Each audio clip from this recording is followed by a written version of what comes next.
Hello and welcome to Kalam Podcast, recording in Ramallah on the occupied West Bank in Palestine. We're sitting in Sirdab's studio, and I'm honored and delighted to introduce Mariam Barghouti, a journalist and a writer. Thank you so much for taking the time to speak with us today on Kalam Podcast. Thanks for having me. That's also an honor and a privilege.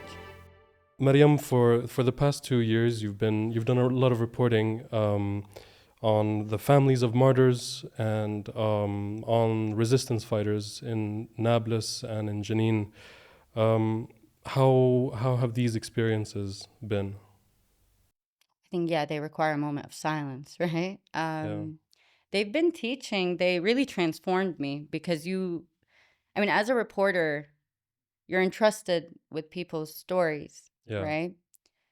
And wow, I didn't expect to cry from like question one, but you're entrusted with people's stories. And every time I go and I interview them, the families, the mothers that lost their sons, the resistance fighters that would later be assassinated, the fathers, the little kids, I leave telling them your stories and amane bra'ibti. hmm, Okay, it's something that I carry with me and that's an Arabic phrase that it's basically an entrustment that I yeah, hold in my spine, right? Because I'm entrusted with it. They're taking moment out of their grief and placing hope and sharing their story with me as a journalist, because that's my obligation, that's my duty to share it with the world, because what's happening is injustice, right? We don't just write stories for the sake of writing them. of course. Yeah, there's always a purpose. I saw the humanity. Maybe I can speak to you on different levels. So I'll start with Sure. the resistance fighters. Hmm. Interviewing, I interviewed people like Nidal Khazem, who was one of the co-founders of one of the battalions in the Jenin Brigade, in Jenin refugee camp. And I believe he was 28 at the time. And he was later assassinated, almost 8 months later, I believe. And he was so humble when he spoke with us. And I asked him, I'm like, why are you fighting? What are you holding, first of all? What is these guns? They're so weak compared to the drone that's above us. They're Yeah, so weak compared to what the Israeli military has. Do you really believe you have a chance? And they answer with such sincerity, this is what we have, our life. And if we don't fight for our life, then what is left?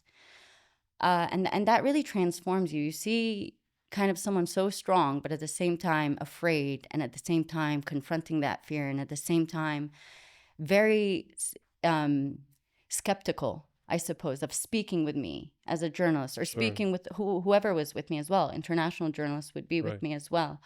And they'd be more skeptical, and still they'd afford us a chance to Hmm. share their stories. And that I don't know, it changed me as a journalist and their willingness, and then it changed me as a Palestinian, that these are the people fighting for my freedom. Mm. You know, they're not just fighting for Jenin refugee camp; they're fighting for Palestine, and they tell you that. They Yeah, say we're not just fighting for ourselves; we're fighting for all of you, and what we hope to be are initiators in trying to push people to do otherwise, to not just believe that there is nothing you can do, and to confront. Yeah, even if you get arrested, even if you get shot and killed, you still have to try, yeah, and it humbles you. Because you see, truly, they don't have much. The guns that they have, they either stole from the Israeli military itself, or they put together with scraps of metal. The pistol that they use is called a Carlos. And I don't know if anyone knows what a Carlos is, but 9 out of 10 bullets are fired back at you. Okay, so they're taking that risk. Um, and then it goes to people. So that's a shock that I feel, and it changes you. And then after Nidal was assassinated in March 2022, I believe, or 2023. It was March 2023, 16th. And I feel bad that I forget, but I know so many dates of Palestinians that get assassinated. Somehow it's all the days of the year for me. yeah. So I had his recording. It was the last recording of a journalist that interviewed him. And I took it to his father, Amin Khazem. And Amin Khazem is this very large man, very, very, like, it was very big to me. I'm looking up at this man. And he just lost his son, Nidal. And I asked him, speak to me about your son. And then he breaks down, but holding it in. Somehow he breaks down, but holding it in. He doesn't cry. He's very tough and tries to take it. But he doesn't sit and just talk about his son and how he was a fighter. He doesn't galvanize his son. He remembers his son and who he was as a son. He's like, he respected me. He wanted to study this, or the little idiosyncrasies, his favorite food. And that's what we remember. People forget that they're not resistance fighters. هدول أهلنا. This is our family. Those are the people fighting. Yeah. And it brings you to that recognition. And then you speak with, you see the little kids in the refugee camps that either only know the bullet from the Israeli soldier or the bullet from the resistance fighter. One is trying to kill them and the other's protecting them. And of course, they're going to grow up and say, I will be a resistance fighter as long as the soldier is still shooting at me. Sure. And it makes you realize, yeah, this is inevitable. Every child is going to become a resistance fighter in one way or the other. It doesn't necessarily mean holding a gun. It can come down to the banality of saying Palestine from the river to the sea, because that's even criminalized. And the way all of that changed me is I can't be quiet. I can't. My ceiling cannot be, I want the West Bank and Gaza to be Palestine. What? The Jenin refugee camp, they're refugees from 48, from Heartland, Palestine. And so it reminded me to kind of confront that. And as a journalist, I have to say these things. I have to use the words that they use. And as a Palestinian journalist, I can't but not use these words. So I think that's how it changed me. It made me braver, because you realize how close death by Israel is in proximity. I don't know if that makes sense. It's also a lot. It does, of course. And I mean, these are extremely heavy subjects, and especially for you as a journalist to go and to receive these testimonies and to get to know people that many times then are killed. So now you have testimonies from people who are not with us anymore. And the Arabic expression that you mentioned, "Amani fi raqabti," this obviously is a burden. How do you sort of how do you deal with that kind of? I mean, it's trauma in a way, even for you. Just receiving these. I guess there's an outlet when you write the stories, right? Or yeah, there is, but I still haven't written most. Most of it I still have, and I feel bad about that. I keep going back to them after it, but I can't. I look at the paper and I can't. I haven't written in months, for example. And after I interviewed more and more people, at least when I was a correspondent with Mondawais. Yeah. And, it got to a point where I just said, I can't. I don't know how many different ways I can write the story differently to afford people their idiosyncrasies and to allow it to resonate. What am I going to archive? People's stories, that's it for archive? No, it's for change. It is trauma. I don't think it's trauma that scares as much as it is trauma that forces you into a healing process. What does that look like? I'm not sure. I'm still figuring that one out. But it looks like patience. It looks like understanding. It looks like, I'm going to give every sentence what it is owed. And I will write the stories as they are, not as I am. And I had to confront that a lot. Like taking yourself out of the story?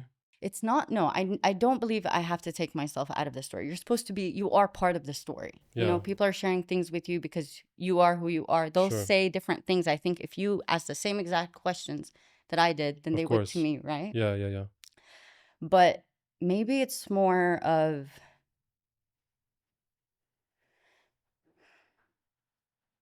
confronting myself. So there would be, this is what I mean when I said, the meeting with them changed me and I had to hire the ceilings. In the beginning, it's the emphasis on armed resistance and we need that and things like that. I'm not someone that's going to go and be like, yeah, everyone needs to participate in armed resistance, right? But you realize that that's a truth. That is a truth for a reality for a people. And I have to say these things. I have to legitimize it in their context, and I have to Yeah. contextualize it. Yeah. So whether I agree or not with how they see things or how things need to be done didn't matter anymore, Mm-hmm. because they are the experts in the reality. And, it kind of, that's how it's a tug of war with your weakness and your own low ceiling and how you have to hire it, and remembering it's not about you. Yeah. Kind of is, Yeah. but Yeah. it's Yeah. not. Sure. Yeah. Again, I keep saying, does that make sense? But because I understand what a muddled reality it is, Mm-hmm. that I don't fully have a command on language to showcase the heart in it, It's I understand what you're saying. I think for a lot of people that are, I mean, writing about these things and in some way or another invested in the Palestinian cause since the 7th of October have sort of been struggling to find the right way to express certain feelings. And how have you been coping? I mean, now we're talking about the resistance and all of the immense tragedy on the West Bank, but since the 7th of October, there's a genocide that's taking place in Gaza. How has that affected your thinking? Or, yeah, another tough question. I don't know if it's tough as much as it is. I don't know if people are ready to hear it.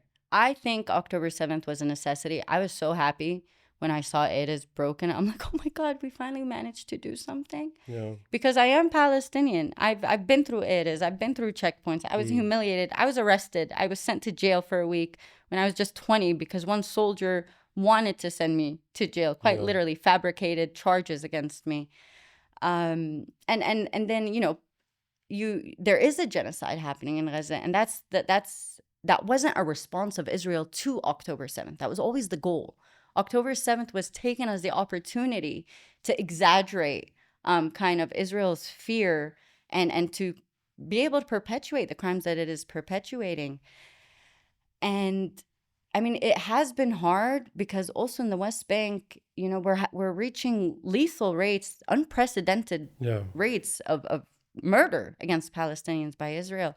But then we have to constantly place it in a point of comparison with Gaza. We are like, okay, what's 500 to 40,000? So even journalists in the West Bank are covering Gaza at this point. And we see, more than 150 of our colleagues and peers were killed. Yeah. And of course, international media is in their own head. They really need to sit with themselves and Yeah. decolonize their minds. It's the deadliest period for journalists in the history of the measurement of this thing. Exactly. And doesn't that break your heart? Yeah. And It doesn't does. that? It Yeah, does. I think I would be crazy if it didn't. it would be crazy. But somehow it's legitimized, Yeah. right? But yeah, so it's we're left to kind of discuss what we're prioritizing, where to cast light, but at the same time, Israel is moving full force forward in trying to either force Palestinians out of their homes or to just bloody murder all of them, right? And it's a very hard thing to grapple because, again, as a Palestinian journalist, we're not just reporters, we are the reported. Yes. People don't get that. I'm not, standing and interviewing people. I'm standing interviewing people and deeply afraid that, an Israeli soldier is going to target me as well. We saw what happened with Shireen Abu Akleh. That was the precedent that set the tone for what Israel is doing now. Every little aggression, if tolerated, will lead to a bigger one. And it's so hard to explain this to the world. It's so hard. 40,000 killed, but you're going to reference October 7th? Mm. And then it's tackling that, like my anger. And then at the same time, you're trying to put it in neatly put, concise words that are relatable, that are understandable, because people don't want to be uncomfortable. No, get uncomfortable. You're getting killed. Yeah, it is uncomfortable. It is. Yeah. For some. For some, I think for all, but it depends on what you put into that word, So how about yourself? How did you get into first like activism in Palestine? I know that I think you began in Nabi Saleh covering the weekly protests there against like land seizure and the Tamimi family. So how did you begin this? I I mean, we're all occupied. It's not really, you don't begin it. It Right. comes to you, Sure. you know? And I was young. I believe, end of my high school, just about to enter undergrad. And the unarmed Palestinian resistance movement against illegal Israeli annexation of Palestinian, not just lands, but very pivotal resources like Yeah. water. Yeah. They were happening very violently. So this popular struggle erupted in different areas of the West Bank to try and protest, and rally, I guess. Palestinians actually tried to work with the Israeli Supreme Court to be like, give an Yeah. order against your Yeah. settlers. They tried that. And of course, youth get involved, just like we see the encampments in university. Mm-hmm. I believe the younger you are, the less likely you are conditioned to be afraid of certain things. And the more you are a dreamer, the more you believe that things can change. Mm-hmm. So we began getting involved, first by invite, by these villages themselves to ask for support. And then while I was there, and you were correct, and it was in Nabi Saleh, I would see these international journalists from Fox News and otherwise come there, and the reporting was just blatant lies. You'd have a journalist literally pointing at an empty field, saying, "Oh, look at the youth throwing stones." I'm like, they didn't start throwing stones yet. Yeah. If you'd wait a bit, you'd actually be telling the truth, but they're not even. But it's like this preemptive criminalization of Palestinians rather than showcasing it as a response to a bullet, Yeah. right? And then, yeah, I saw the falsehood of their reporting, and I'm someone that speaks English. Yeah. So I was able to access international media. I was able to follow up because I'm also present in the interviews. I also speak Arabic Mm-hmm. and I understand, both cultures. Yeah. So I just saw the blatant lies. I'm like, is this really journalism? Then okay, let's teach you something about this. And I actually began first as a personal blog covering the same stories they were covering, but in more accuracy. Mm-hmm. Um, and then, slowly I began getting involved in media. But that's how, I don't like the term activist in a sense, because it's grown to have this connotation that you choose to take up a cause, and that's not the Palestinian reality, Yeah. right? Yeah. We're forced to fight for our life. We're all activists in that way. Sure. But yeah, I did become active in understanding more and in confronting, and I realized the power of media, and I realized how Israel prioritized media. And then I later learned how these correspondents had Israeli minders that would Yeah. control what they're reporting. So that's how I got involved. And the way I became a journalist was accidental. It was by necessity. It wasn't by choice. I don't want to be a journalist. Mm. I wanted to be many things in life. Journalist wasn't one of them. I wanted to write poetry, maybe be an artist. I don't know. Yeah. But you just get dragged into that out of necessity. Yeah. Yeah. We've been kind of dancing around the topic of Western media, and we've seen it, I mean, fail time and time again, and accurately covering not just Palestine but many liberation struggles in the global South and just in general, especially in the Arab world. Of completely dehumanizing Arab people or just brown people in general. Let's say. I think after 7th of October, it's intensified, and I would be curious on your take of like how do we move forward, or kind of past the paradigm where you have to use like specifically Anglo-Saxon media to get your message out to the world. Okay. I don't think they failed, Western media, because if they failed, you are launching off of the assumption that their goal was to serve, right? Their goal was to kind of conceal crimes by certain people and criminalize others. And I think they were very successful in that. We can't look at, Western media as service to humanity. CNN was giving out policy briefs to their reporters that they can't use words like genocide. Likewise, the New In York Times Palestine, yeah. or Palestine, and that's an emblem of what their goal is. It wasn't to serve us. It wasn't to serve humanity. It was to serve the interests of a certain group, right? Whoever that group is, it varies different ways, and at different levels.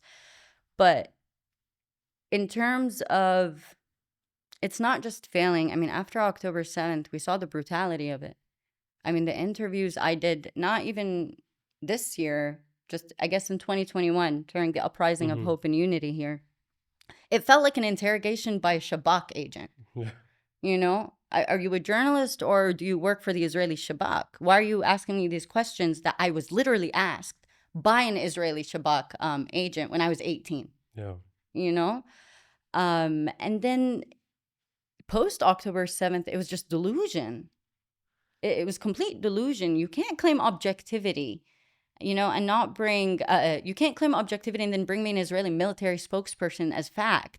This Yeah. is someone that is currently engaging in a war, in crimes. Forget, this is before Israel's been taken to the ICC for genocide. Before, Yeah. just on that basic level that you are taking this actor as fact, but you're not doing the Belligerent. same.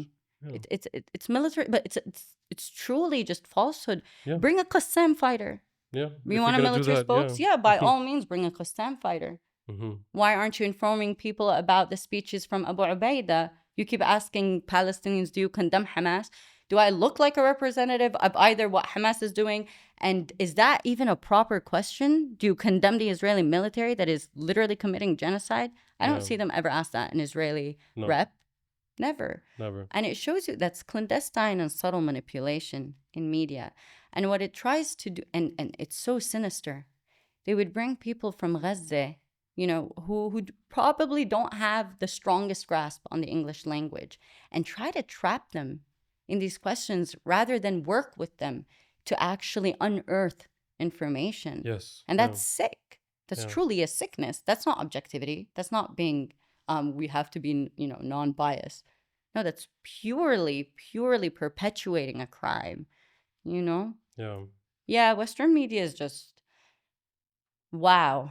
It is. It will serve researchers for years to examine them years. Yeah. Yeah. Yeah. Shout out to those researchers doing the Lord's work. Yeah. What about you mentioned as well the encampment movements in the West. Do you have faith in them affecting any kind of change? Okay, what kind of change? That's the question, I guess. Yeah. Well, if the logic is that if a certain generation in the West would be able to shift a certain narrative, the narrative that you've just disseminated from Western media, then in turn, maybe they could affect change at a political level and maybe, you know, like that kind of effect. You're smiling. It might be a naive thought. No. But do you think that is a possibility? I think they already did the change. I don't know if they will change the current older generation, but they're the future. So if that's the future, I'm happy. Yeah. You know, we'll just probably have to endure a bit more. But of course, I have hope that they're going to bring about change. They truly are the future, and they shook. I really think they shook the world to its core. Absolutely. And we appealed to the world as Palestinians, and they were the ones that answered. Yeah. And they didn't just answer for us; they answered for themselves, which takes a strength. Recognizing your connection with a place that seems so distant and far is power. That is true power. Yeah. I do think they're going to bring. I think they changed. They already brought the change. We just haven't seen it yet. You know. Yeah. These things take time, I guess. They do. They just need protection. Yeah. We need to protect them. They're true. We really need to protect them in any shape, way, or form. If it's not, and when I say protect, not like at the physical level, let them get suspended from schools and all that. Fight it, but you know, I think they'll get over it. We need to protect that heart. Yeah. They have such a clean heart that they are taking on, you know, their own communities in the name of justice. Yeah. You know. And I guess you can tell how threatening they are to at least the American system, well, all over the Western world, because of how the response has been so tough. I mean, of course, police brutality is something that Black and brown communities experience on a daily basis in the U.S., but I don't know the last time I saw like a SWAT team, riot police person like beat up a 60-year-old Jewish professor, you know? because it's yeah, I think these are the things that I struggle with describing, like what is it, you know, what is language even, like how do we talk about these things? Yeah. You don't. You don't talk about these things. You got to stop these things. You know, Yeah, there's a yeah, point where yeah, words sure. stop. We got to stop. Yeah, you confront fascism not with words. Exactly. And I don't know why it's surprising. I mean, we've been seeing it here for so long. What we don't Yeah, we you know, we see it in different areas of the world. You know, sure. what now that it's in America, oh, it's scary. America was built on massacres. It is a Yeah, colonial state in its essence. yeah, It's and I, for me it wasn't shocking. It was the expectation. And I think the students and people had a little hope in policymakers to show us otherwise, but we kind of expected this to be the response. mm-hmm. Israel, I would say Israel, but the U.S. is also a military state, right? Its police force trains within Israel itself, and they do Yeah, yeah, exchange programs. They train in Cyprus. yeah, So it's not surprising all this training goes to waste. Absolutely not. You yeah, got to take the first opportunity. yeah, You know, how else are they going to explain it to the funders and the arms trades, right? How else are they going to sell these weapons? yeah. If we bring it back a little bit to the conditions of your work, Yeah. excuse me, as a journalist on the West Bank, what kind of this also may seem like a naive question, but for the viewers of this program, maybe they don't know, what kind of challenges do you face in Yeah. being a journalist on the West Bank, Palestinian journalist on the West Bank?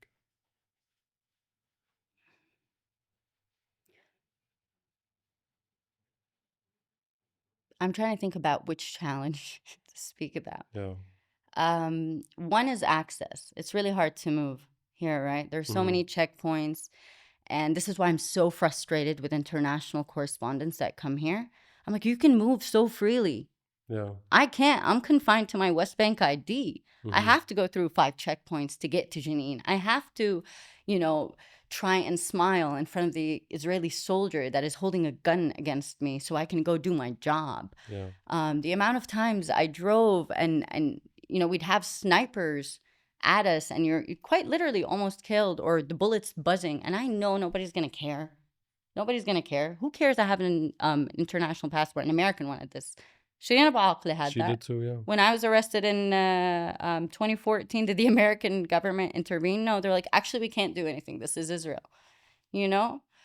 So there is also that concern in access. And then the other challenge is actually reporting. The editors, especially in international media, and I do write for an English-speaking audience mostly, Yeah. but they're just like, oh, you can't say this, or oh, you can't say that. I'm like, I can't say occupation. I can't say that the Israeli soldiers said this to this. What? So I'm constantly in an unnecessary battle that takes time and energy that could have been avoided if they just really tried to see things as they are, Yeah. not as they thought they are. And then, you know, I guess it's just, you know, you risk a lot. And then the other challenge is also just navigating the political terrain Yeah. here. Yeah. Yeah. Yeah. Sure. It's so hard. You know, I want to write and report about the Palestinian Authority's corruption, you know, since October 7th. On October 17th, when the hospital was bombed in Gaza, the Palestinian Authority killed 4 Palestinians, including a 9-year-old girl in Jenin. Yeah. That I And can't. the protest that followed. In the protests Yeah. that followed, they released their riot police on Palestinians Yeah. in the service of Israel. You know, that's hard for me to cover. I cover it, but it comes with its risks. It comes Sure. with the threats.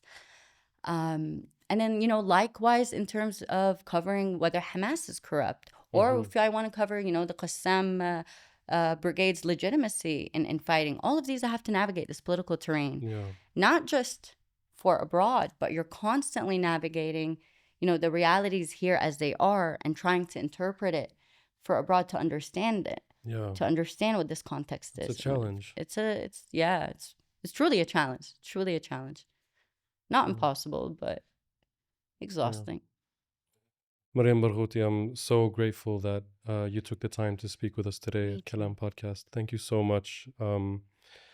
If I could ask you to say something about your take on the future, it's such a weird word, but going forward, what do you think? Do you have hope that this like abyss of genocide could lead to something else?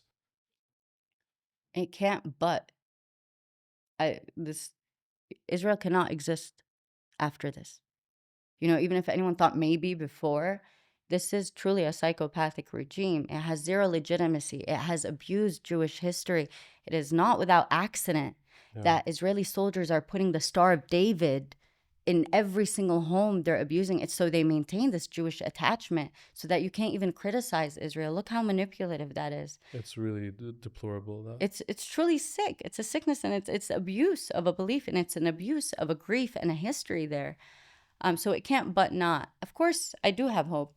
Unfortunately, we're going to pay the price. But, that's the point of struggle. And the rest of it really depends on the world and what it chooses. We're free. We are free. I don't think people understand that.